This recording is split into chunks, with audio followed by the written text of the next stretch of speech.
This is a video essay for my English 101 class at Wichita State University, and today I will be explaining how to land an airplane.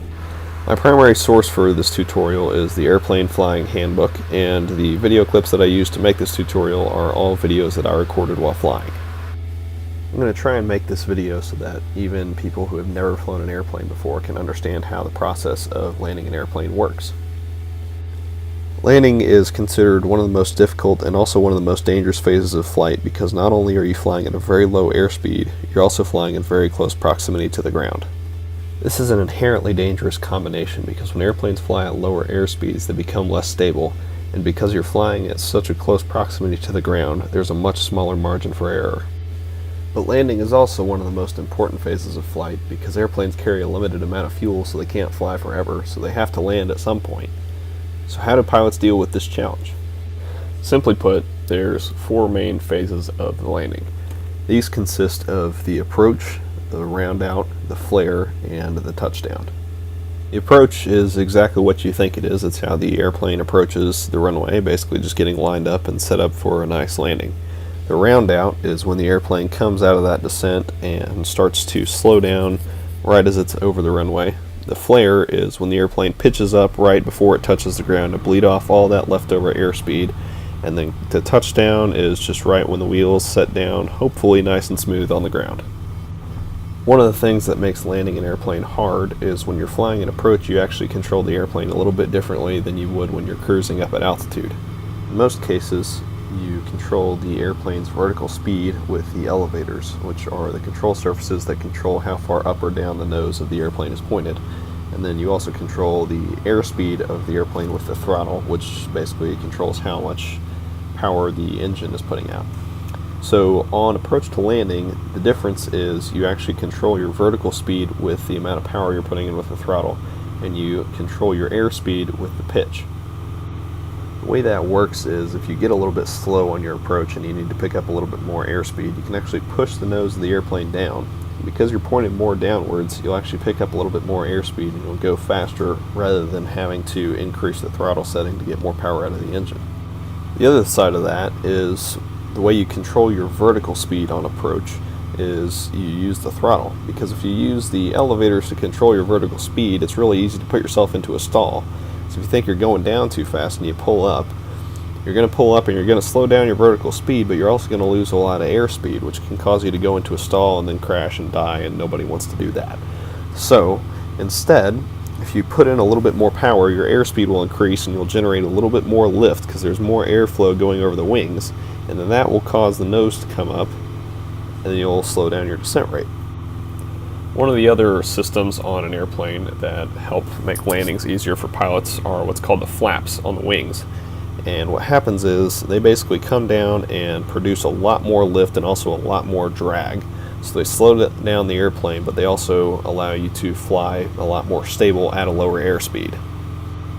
Using the flaps also allows you to come in at a steeper approach angle, which is very useful whenever you're coming in at a short runway or whenever there's an obstacle in front of the runway.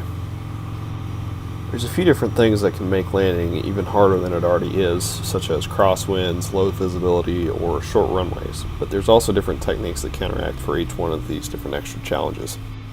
For example, when you're landing with a crosswind, you essentially have to learn how to fly the airplane in sideways on the approach so that you don't get blown away from the runway and that you still put it down on the center line.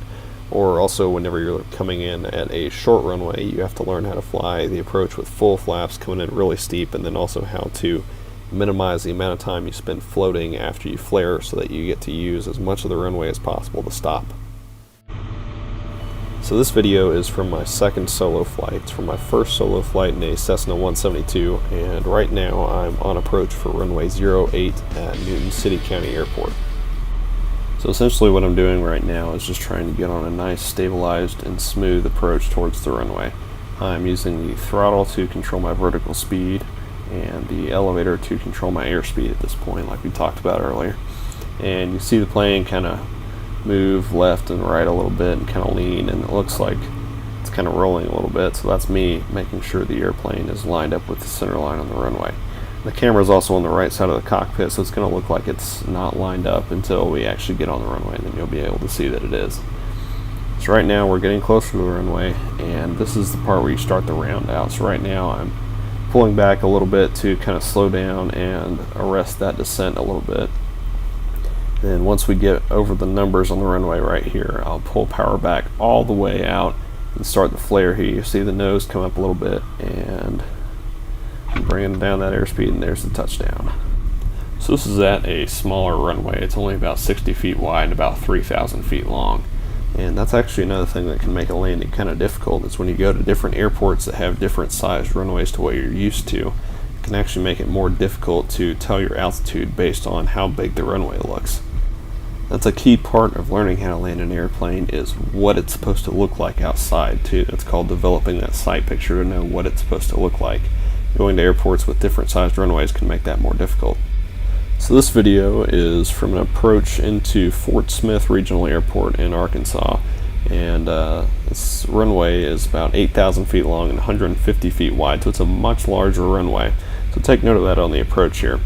I'm also flying a Cessna 152 this time, which is a smaller airplane than a 172, but I also really like this video angle because you can see the controls and also see how the different control inputs that I'm making change the orientation of the aircraft. So right now I'm making sure I'm staying on that nice stabilized approach, maintaining positive control of the airplane. The main flight instrument that I'm watching right now is the airspeed indicator, because at this low of an altitude it would be a really bad time to get too slow and then stall out. So as we're approaching the runway here, we're getting down, I'm kind of gradually pulling the power back and slowing down. So we get over the numbers here, that's when I'm pulling the power back all the way and then starting that flare. You can see the shadow of the airplane right there out the front window and see how close we are to the ground. Watch me pull that nose up right as we get close, and then have that nice gentle touchdown.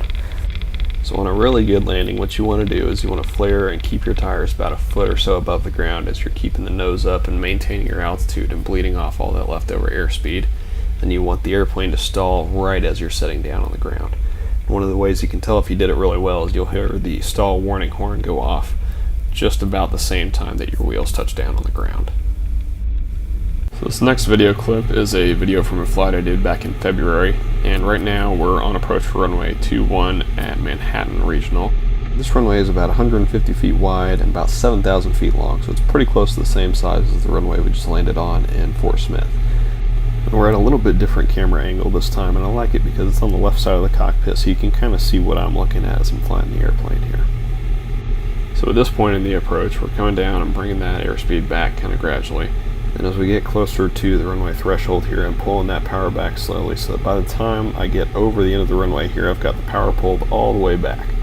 Then once we're over the runway, I start getting down, and then right about here is when I start to pull the nose up a little bit and start the flare.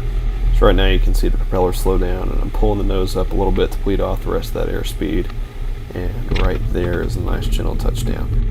So you may have noticed that it looked like the right wheel kind of touched down a little bit before the left wheel on that landing. That's actually because we were landing with a little bit of a right crosswind there. And that's part of the technique for dealing with a crosswind on landing, is you actually want to dip your upwind wing down a little bit. That way the wind can't catch underneath your wing and flip you over when you're 5 feet above the ground, and then you just wouldn't have time to recover from that. I hope you guys enjoyed this kind of brief little tutorial on how to land an airplane. If you have any questions about landing or just flying in general, feel free to leave them in the comments section. And be sure to like and subscribe if you want to see more videos like this. Thanks.